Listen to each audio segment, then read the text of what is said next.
তাই প্লিজ কি অবস্থা তোর? আর আমার রিক্স হয় জানেন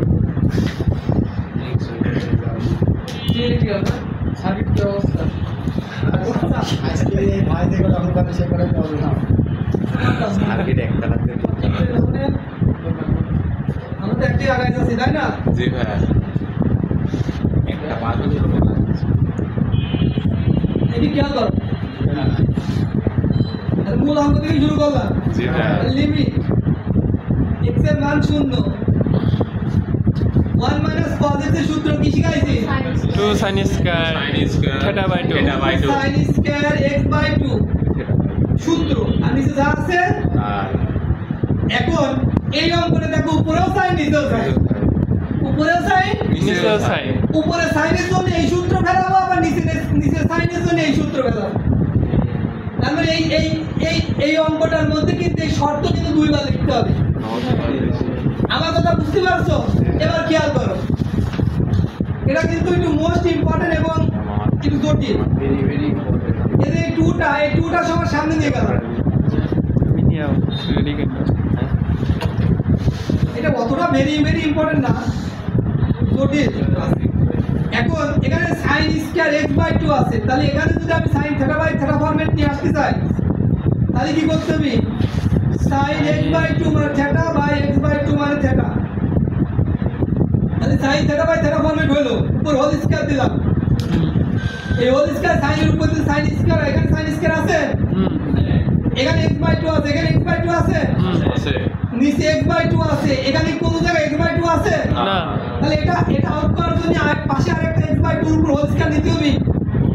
এই হোল স্কয়ার x বাই 2 এর উপর x বাই 2 এর উপর হোল স্কয়ার, এখানে পাশে আরেকটা x বাই 2 এর উপর হোল স্কয়ার নিলাম যাতে নিচে এটা টাকা কেটে দেওয়া যায়। তার মানে উপরে হিসাব বরাবর, হ্যাঁ বরাবর উপরে হিসাব শেষ।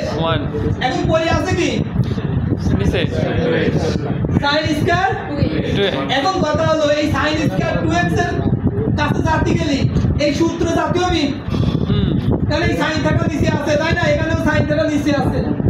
এখন কথা হলো এই সূত্রটা লিখতে গেলে আগে কি দরকার? লিমিট শর্ত দরকার। তাহলে লিমিট LIM এর লিমিট এখানে যেমন x এর মান 0 এখানে x এর মান 0 লিখবো। এখানে খেয়াল করো তাহলে এখন এখানে বলতে থিটা বাই sin থিটা ফরম্যাটে নিয়ে যাও। কি বলেছে? theta by sin theta এই sin এর পাশে 2x আছে, এই 2x মানে কি? theta তাহলে থিটা বাই sin থিটা, ঠিক আছে ঠিক আছে। এখন এর উপরে কি আছে? তাহলে ব্র্যাকেট ক্লোজ করে দিলাম হোল স্কয়ার। এই হোল স্কয়ার 2x 2 এর উপরে দিলে কত হয়? 4 এই হোল স্কয়ার x এর উপরে দিলে x square 4x স্কয়ার। অনুবিকল যন্ত্রে খোঁজো এখানে কোনটা 4x স্কয়ার আছে না। তাহলে পাশে আমরা 1/4x স্কয়ার লিখলাম যাতে এই 4x স্কয়ার আর এই 4 স্কয়ার কেটে দেওয়া যায় উপরে নিচে। এই হোল স্কয়ার sin এর উপরে দিলে sin স্কয়ার সাথে আছে 2x, এই দেখো sin স্কয়ার 2x এবার মিলে গেল না? হ্যাঁ তাহলে 2 ইনটু শর্ত সহ sin থিটা বাই থিটা এর মান কত আমরা জানি? 1 এই হোল স্কয়ার x এর উপর দিলে x স্কয়ার, এই x স্কয়ার আর এই x স্কয়ার উপরে নিচে কেটে যায়, এই হোল স্কয়ার 2 এর উপর দিলে কত হয়? 4 তাহলে উপরে 1 নিচে 4 1/4 থাকে। শর্ত সহ থিটা বাই sin থিটা এর মান আমরা কত জানি? 1 আর এখানে 1/4 করে থাকে 1/4 লিখলাম। তাহলে 2 4 এর মধ্যে কাটাকাটি করলে কি হয়? 2 1 1 গুণ করলে 1 সাইড টুকু কত হয়? 8 আমি জানি এই লাইনটা আবার আরেকবার বোঝাতে হবে, তবে আমি ওইসব লিজেন্ডদের বুঝতে চাচ্ছি তারা একবারই বলেছে